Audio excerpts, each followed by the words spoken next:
요한복음 11장 18절에서 27절까지 있는 말씀 보겠습니다. 요한복음 11장 18절에서 27절까지입니다.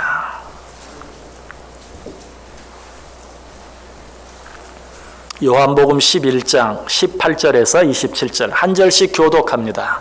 제가 18절 먼저 읽습니다. 베다니는 예루살렘에서 가깝기가 한 오리쯤 되매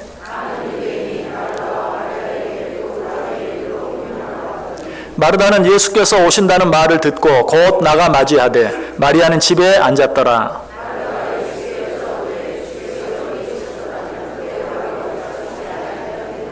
그러나 나는 이제라도 주께서 무엇이든지 하나님께 구하시는 것을 하나님이 주실 줄을 아나이다. 마르다가 이르되 마지막 날 부활 때에는 다시 살아날 줄을 내가 아나이다.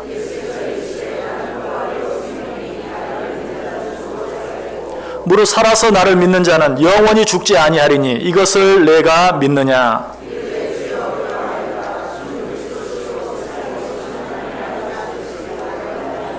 아멘. 자, 우리 옆에 있는 분들과 한번 인사합니다. 참 잘 오셨습니다.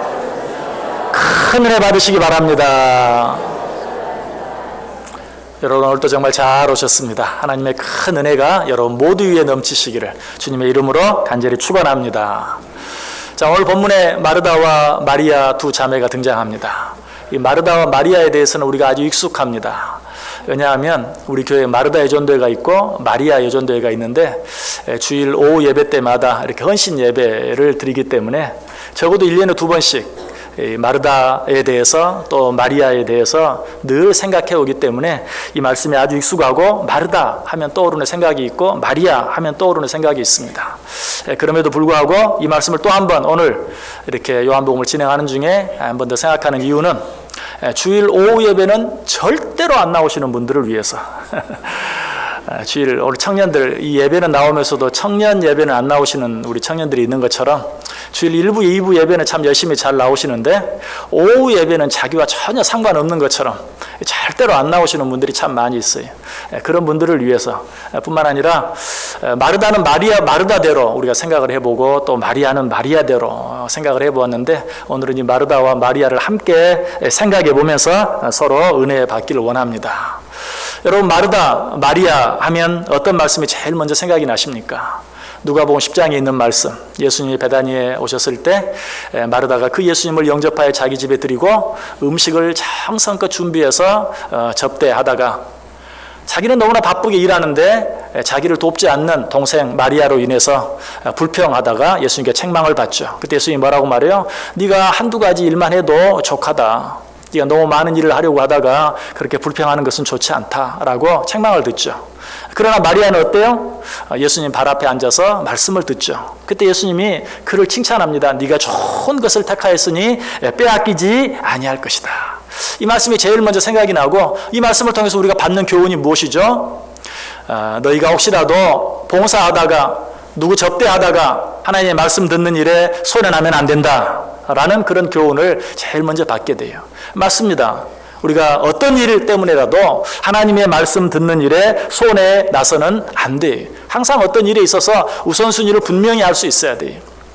그러나 그렇게만 생각하다 보니까 자칫 이 말씀을 통해서 하나님을 위해서 하나님의 나라를 위해서 주의 몸된 교회를 위해서 하는 봉사나 헌신이 자칫 좀 소홀히 되어지는 또 무시되어지는 아니 다른 것들에 비해서 좀 덜 가치 있고 덜 중요한 것처럼 생각되어지는 그런 경향, 그런 일들이 우리 가운데 있다는 것이.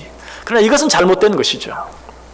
우리가 하나님을 위해서 하나님의 나라를 위해서 주의 몸된 교회를 위해서 하나님의 귀한 자녀들, 성도들, 이웃들을 위해서 봉사하고 헌신하고 섬기는 일 얼마나 귀하고 아름다운 일인지 몰라요. 성경은 그래서 그런 일들을 강조하고 또 그런 일들을 행하는 자들을 칭찬하고 있는 것을 봐요. 마태복음 7장 12절에서 그러므로 무엇이든지 남에게 대접을 받고자 하는 대로 너희도 남을 대접하라. 이것이 옳으니라. 우리가 이걸 뭐라고 말하죠? 황금률. 남을 대접하는 일이 얼마나 귀하고 중요하면 이것을 황금률이라고까지 말하겠어요.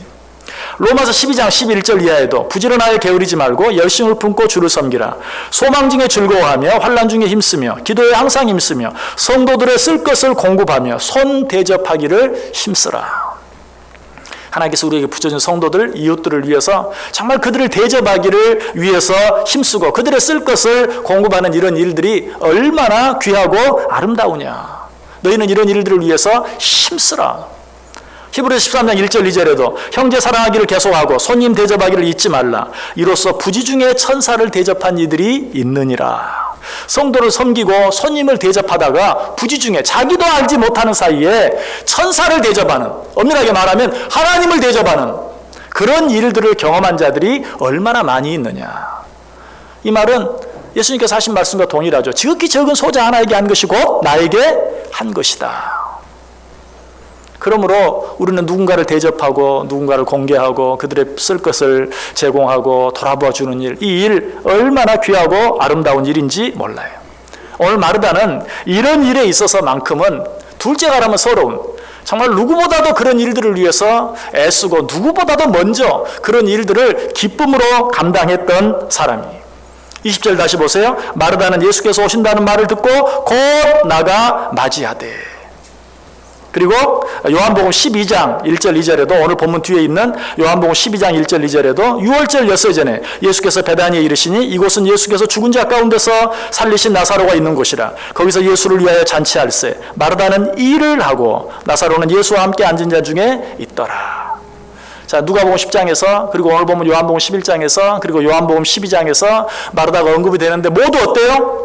예수 그리스도를 접대하기 위해서 부지런히 열심히 일하고 있는 그런 모습을 보게 돼요.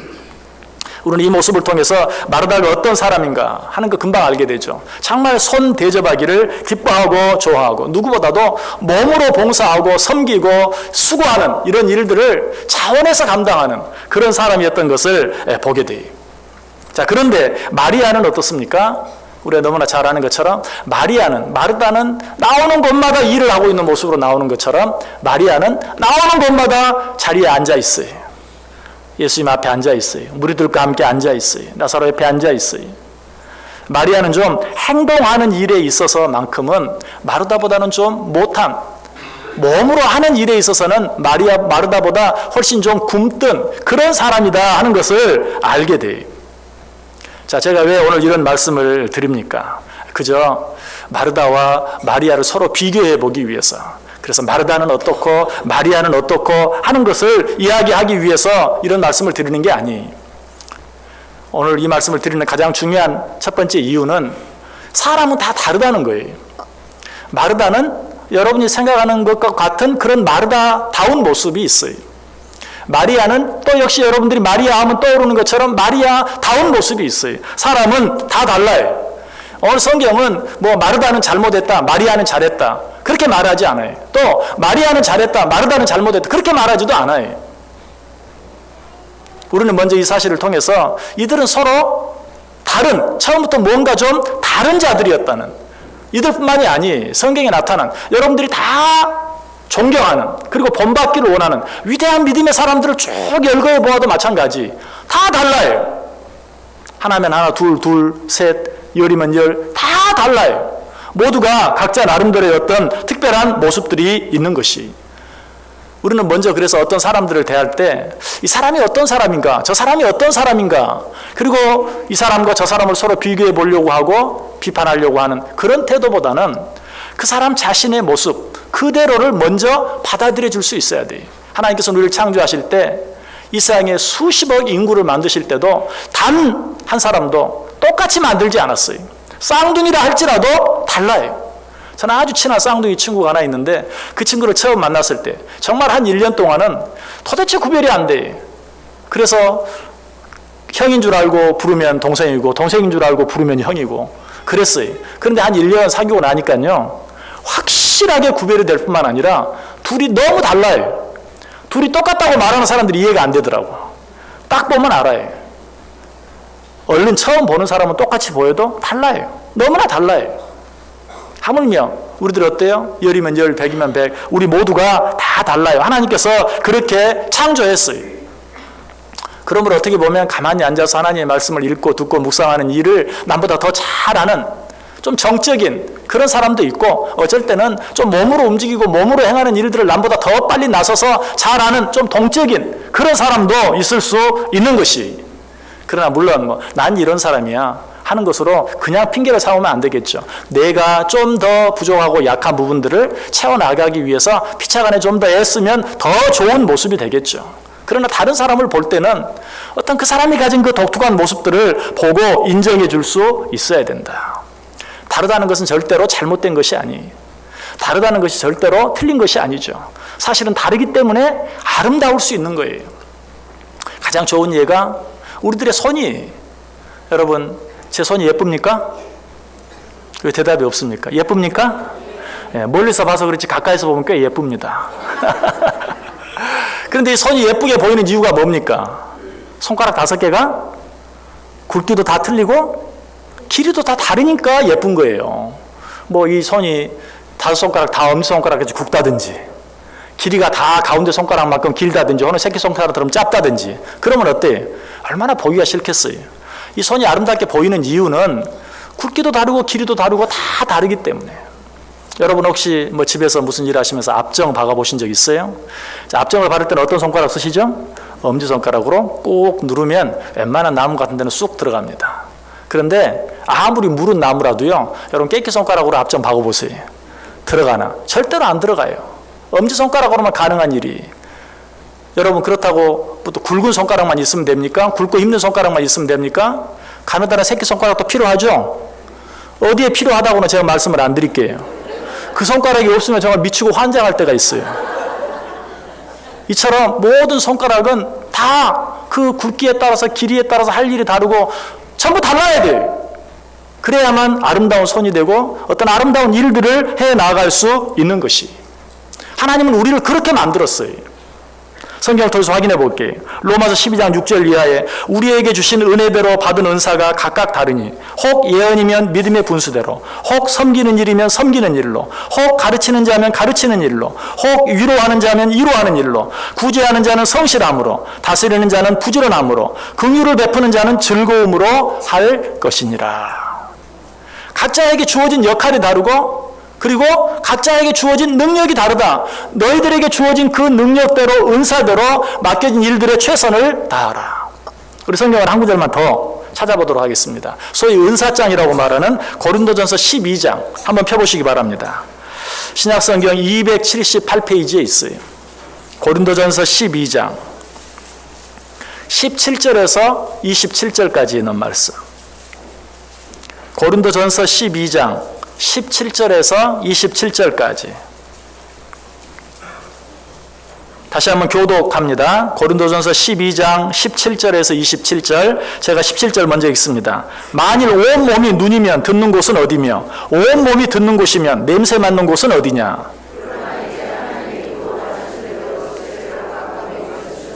만일 다 한 지체뿐이면 몸은 어디냐?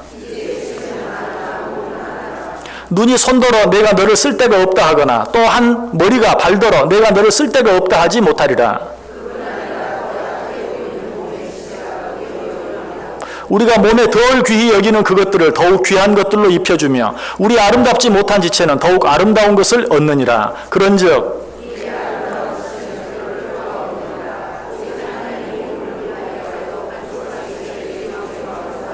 몸 가운데서 분쟁이 없고 오직 여러 지체가 서로 같이 돌보게 하셨느니라.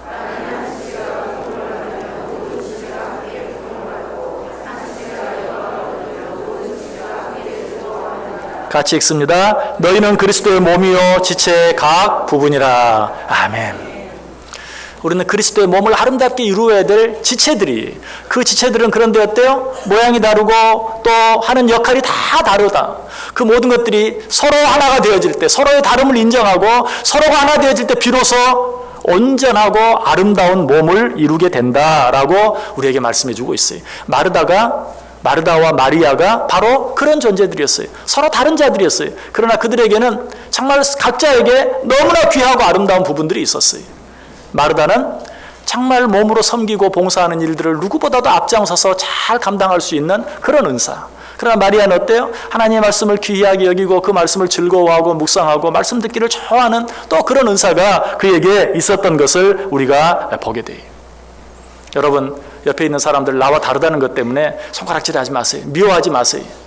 나와 다르기 때문에 내가 할 수 없는 일을 그 사람이 할 수 있고, 나와 다르기 때문에 나만 필요한 것이 아니라 그 사람도 필요하고, 또 그 사람만 필요한 것이 아니라 나도 필요하다는 사실을 알아야 돼요. 또 한 가지 오늘 본문을 통해서 우리가 특별히 마르다를 통해서 배워야 될 중요한 교훈이 한 가지 있어요. 그것은 무엇입니까? 예수님께서 그 마을 베다니로 오셨을 때 그가 어때요? 자기가 지금 처한 상황과 상관없이 그런 것에 구애받지 아니하고, 우리가 이 말씀 드린 것처럼 자기가 할 수 있는 일을 위해서 곧바로 뛰어나가서 예수 그리스도를 자기 집으로 영접해 드렸다는 사실이. 자, 오늘 보면 20절 보세요. 마르다는 예수께서 오신다는 말을 듣고 곧 나가 맞이하였다. 뭐 그냥 너무 쉽게 생각할지도 몰라요. 아, 그래, 마르다가 그런 사람이었지. 그러나 지금 오늘 본문 속에 나타나 있는 이 마르다의 모습은 좀 특별해요. 왜? 지금 마르다는 어떤 가운데 있습니까? 상중에 있어요. 지금 상을 치르고 있는 가운데 있는 것이, 그럼에도 불구하고 예수님이 오셨다는 말을 듣고 곧 나가서 맞이했다. 어디까지 나갔습니까? 상중이라도 그저 가만히 있을 수 없으니까 문 밖 밑에까지 나갔습니까? 대문 밖까지 나갔습니까? 아니, 동네 밖까지 나갔다고 성경이 이야기하고 있어요. 요한복음 11장 30절에 보면 예수는 아직 마을로 들어오지 아니하시고 마르다가 맞이했던 곳에 그대로 계셨다. 마르다가 맞이했던 곳, 그것이 어디예요? 동네 안이 아니고 동네 바깥. 동네 입구 밖까지 뛰어나가서 예수님을 맞이했어요. 언제? 상중임에도 불구하고. 아무리 예의가 바른 사람도요, 상중에는 아무리 귀한 사람이 와도 그냥 서서 맞이합니다. 그것도 그렇게 해도 신뢰가 되지 않아요. 다 이해해요. 그러나 마르다는 그러지 않았어요. 상중임에도 불구하고 동네 밖까지 뛰어나가서 예수님을 영접해 드리는 그런 모습 보게 돼요. 또 정말 그렇게 영접해 드리고 싶은 마음이 있었다면 지금 마르다는 뭐 하고 있다고요? 예수님을 위해서 이미 음식을 준비하며 일하고 있어요. 저 같으면 어떻게 했을까요? 저는 동생을 대신 내보냈을 것 같아요. 보이지? 언니 일하고 있는 거. 그러니 너는 좀 가서 예수님 오셨대. 가서 예수님 좀 모시고 들어와. 동생 마리아를 시켰을 것 같아요. 그런데 마르다는 그런 생각조차를 하질 못해. 그냥 자신의 모습대로 예수님이 오셨다는 말을 들었을 때 뭐 지금 상중이고 지금 음식을 준비하고 있고 나는 바쁘고 지금 내 대신 마리아가 나가서 모셔오는 것이 훨씬 더 효과적이고 이런 생각을 할 겨를이 없이 그는 곧바로 뛰어나가서 예수님을 맞이해 드리는 그런 모습을 보게 되는 것이. 여러분, 이 모습은 정말 귀한 모습이고 오늘 우리가 꼭 배워야 될 모습입니다. 왜냐하면 하나님께서는 우리에게 오늘 마르다에게 예수님이 찾아오신 것처럼 여러 가지 모습, 여러 가지 형태로 우리를 찾아오시고 우리에게 수많은 기회들을 허락하세요. 많은 말씀들을 주시고 여러 가지 많은 일들을 통해서 우리에게 많은 기회들을 주시고 그 기회들을 통해서 우리를 축복하시기를 원해요. 그럼에도 불구하고 우리는 늘 내가 지금 처한 여러 가지 상황을 핑계로, 오늘 마르다를 예로 들어 설명하면 나는 지금 상중입니다. 나는 지금 일이 너무 바쁩니다. 나보다는 저 사람이 하는 것이 훨씬 더 효과적입니다. 라는 그런 핑계들, 변명들, 또 지금 할 수 있는 일들을 뒤로 미룸으로 말미암아서 오늘 하나님께서 나를 찾아오시고 내게 말씀하심으로 그 말씀을 통해 내게 주시길 원하시는 기회와 축복들을 놓쳐버릴 때가 너무나 많다는 사실이. 우리는 이 마르다와 같은 태도를 가져야 돼요. 예수님이 오셨어요. 상황은 상중이에요. 그러나 예수님께서 말씀하신 것처럼 죽은 자는 죽은 자로 장사하게 하고 라고 말씀하셨던 것처럼 다른 상황 생각하지 아니하고 뛰어나가서 예수님을 맞이해 드릴 수 있는, 오늘 내게 주신 기회를 붙잡을 수 있는, 성경에 보면 이런 기회들을 붙잡지 못함으로 말미암아 망하고 만 사람들이 참 너무나 많이 있죠. 그런데 대표적인 한 사람이 유대 총독 벨릭스였어요. 바울이 그를 찾아갔어요. 그에게 복음을 전했어요. 그 복음을 전할 때 그 마음이 뜨거워진 것을 그가 느꼈어요. 그럼에도 불구하고 어떻습니까? 그 복음을 받아들이지 않았어요. 예수 그리스도를 자기의 구주로 받아들이지 않냐고 뭐라고 말합니까? 시방은 가라. 지금은 가라. 나중에 틈이 있으면 다시 부르겠다. 뭔가 지금 하나님께서 내게 말씀하시는 것을 내가 알긴 알겠는데 지금은 아니다. 나중에 내가 다시 한번 부를 테니 그때 다시 와라. 그때 다시 한번 내게 그 복음을 나에게 전해달라. 여러분, 그 뒤에 다시 불렀습니까? 안 불렀습니까? 불렀는지 안 불렀는지는 모르지만 성경에 기록되지 않은 것으로 봐서 다시 부르지 않았어요. 결국 어떻게 되었을까요? 이 벨릭스 총독은 자기에게 찾아온 그 구원의 축복을, 그 기회를 놓쳐버리고 만 것이, 하나님이 주신 그 기회를 그 시간에, 그 당시에 즉시로 받아들이지 아니하므로. 그래서 성경은 뭐라고 말하죠? 고린도서 6장 2절에 이르시되 내가 은혜 베풀 때에 너에게 듣고 구원의 날에 너를 도왔다 하셨으니 보라 지금은 은혜 받을 만한 때요 보라 지금은 구원의 날이로다. 여러분, 지금 하나님께서 우리에게 어떤 은혜를 주시기 위해서, 지금 하나님께서 우리에게 어떤 축복을 주시기 위해서 지금 나에게 말씀하고 계시는 걸 믿으십니까? 사실은 그런 일들이 매주 시간마다 우리에게 주어지는 것이, 그런데 왜 우리는 늘 은혜에 고프고 축복에 고프고 메말른 신앙생활을 하고 있습니까? 수많은 말씀들을 듣고 그 말씀들을 아멘으로 받고 그 말씀을 통해 깨달은 것 있고 알게 된 것 있고 도전도 받지만, 그러나 어때요? 오늘은 말고 내일부터. 지금은 내가 상황이 너무 바쁘고 힘들어서, 아니 지금은 내가 상중이기 때문에 어쩔 수가 없다. 오늘 받은 말씀, 하나님께서는 오늘 내게 필요해서 그 말씀을 주셨지만 그 말씀대로 살고 그 말씀대로 행하는 일을 지금이 아닌 내일로, 모레로, 이렇게 바쁜 상황이 아닌 좀 더 여유 있고 한가로운 시간에 하기로 뒤로 미룸으로 말미암아 하나님께서 시간마다 우리에게 주시길 원하시는 은혜와 축복들을 받아 누리지 못한다는 사실이에요.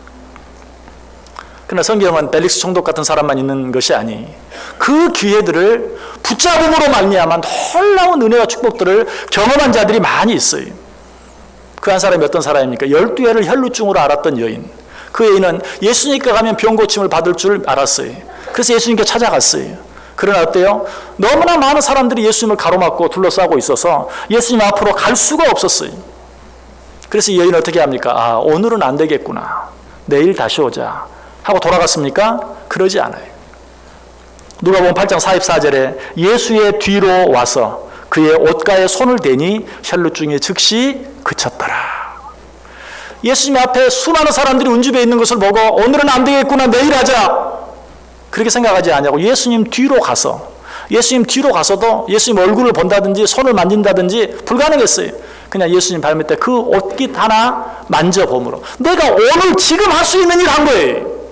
뭐 그것이 나에게 어떤 영향을 미치든 내가 지금 오늘 할 수 있는 그 일을 미루지 않냐고 행했을 때 혈루증이 어때요? 그쳤더라. 그것뿐입니까? 더 놀라운 축복도 받게 되죠. 예수께서 이르시되 딸아, 내 믿음이 너를 구원하였도다.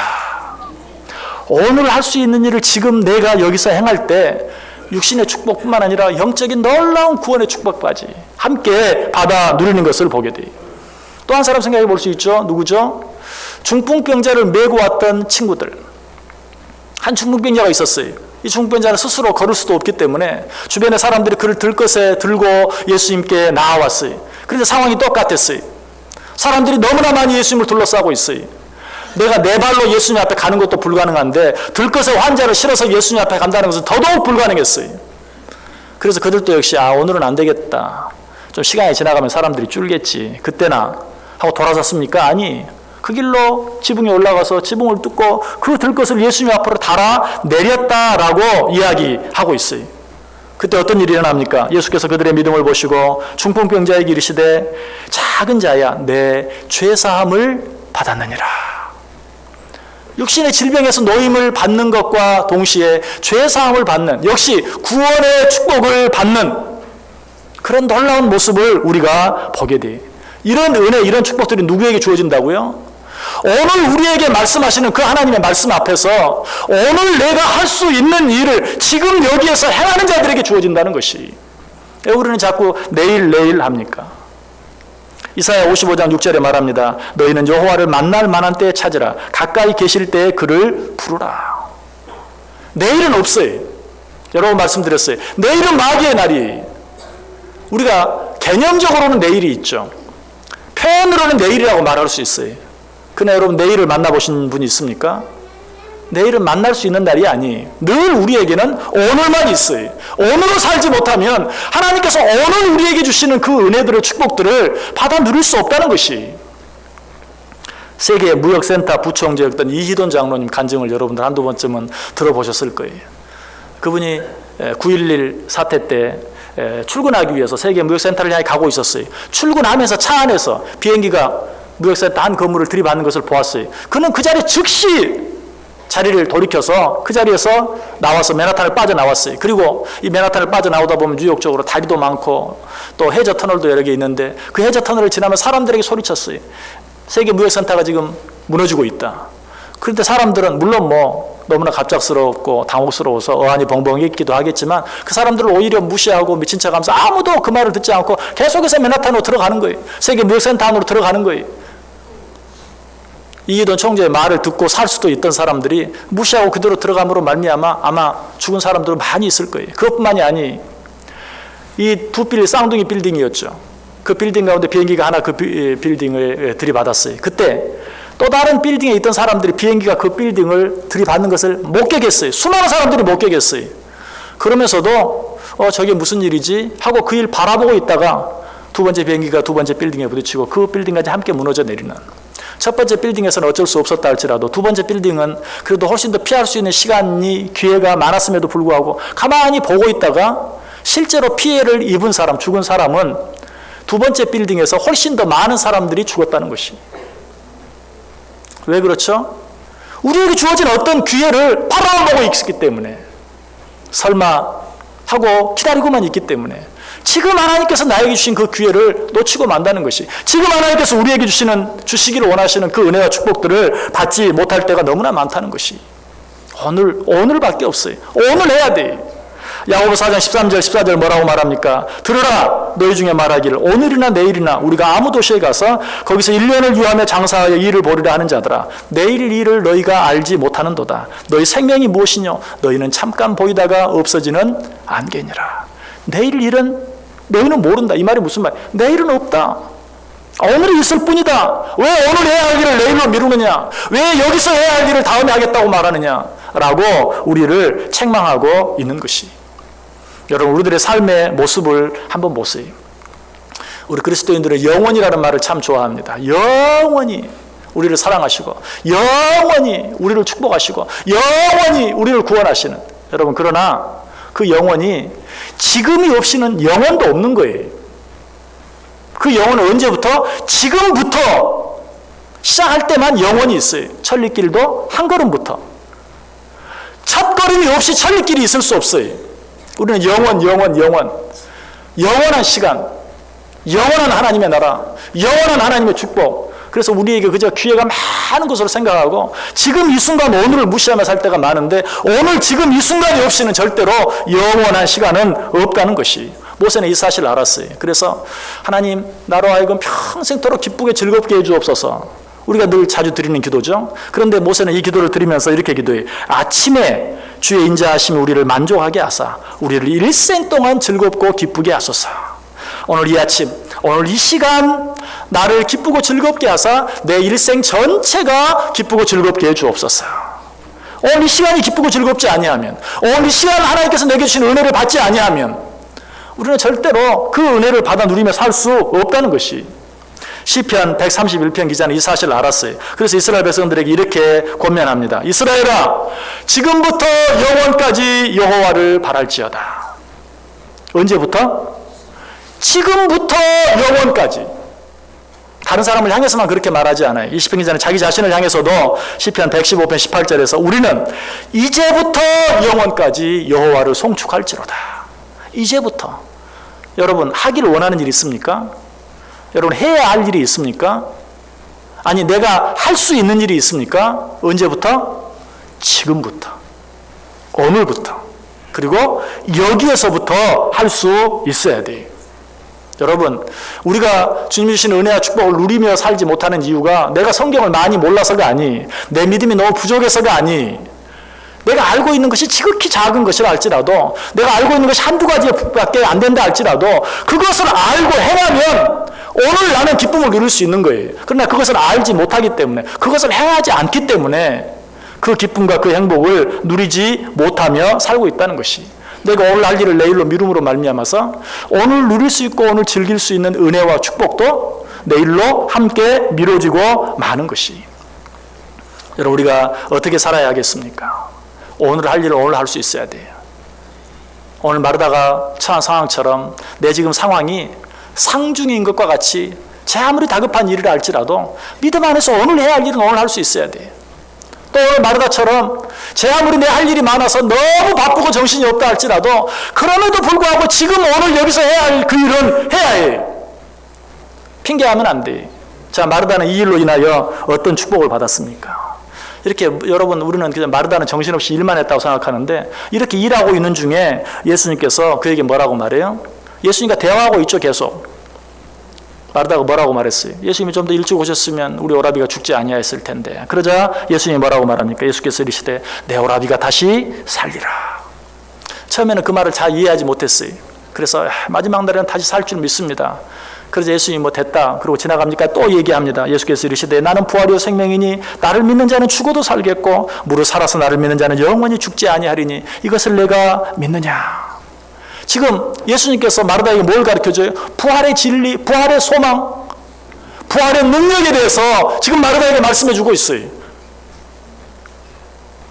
그가 열심히 봉사하는 중에 예수님께서는 그 봉사를 멸시하지 않았어요. 너는 일이나 해라 그러지 않았어요. 그런 중에도 틈틈이 예수님께서 그에게 말씀해 주실 수 있는, 지금 그에게 필요한, 나사로를 잃은 그 슬픔 가운데 있는 그 마르다에게 지금 가장 필요한 그 은혜를 주시는 것이 내 오라비가 다시 살리라. 나는 부활이요 생명이 나를 믿는 자는 죽어도 살겠고 살아서 믿는 자는 영원히 죽지 아니하리라. 그에게 가장 필요한 은혜를 지금 예수님께서는 마르다에게 주고 있는 것이, 예수님을 열심히 지금 해야 할 일을 미루지 아니하고 하고 있는 그 마르다에게 이런 예수님의 말씀을 듣고 마르다가 뭐라고 고백합니까? 27절 보세요. 이르되 주여 그러하여다. 주는 그리스도시요 세상에 오시는 하나님의 아들이신 줄 내가 믿나이다. 여러분, 이 고백 들으니까 어떤 생각 나십니까? 누가 생각납니까? 베드로 생각나지 않습니까? 베드로가 했던 고백이, 사람들이 뭐 예수님을 보고 엘리야다, 선지자다, 뭐 누구다 세례 요한이다 라고 말할 때 예수님이 제자들에게 묻죠. 너희는 나를 누구로 아느냐? 베드로가 말합니다. 주는 그리스도시요 살아계신 하나님의 아들이시니이다. 얼마나 멋진 고백, 얼마나 주님을 기쁘시게 했던 고백인 줄 몰라요. 그런데 그 고백을 지금 누가 하고 있어요? 마르다가 하고 있어요. 주여 그러하여다. 주는 그리스도시요 세상에 오시는 하나님의 아들이신 줄 내가 믿나이다.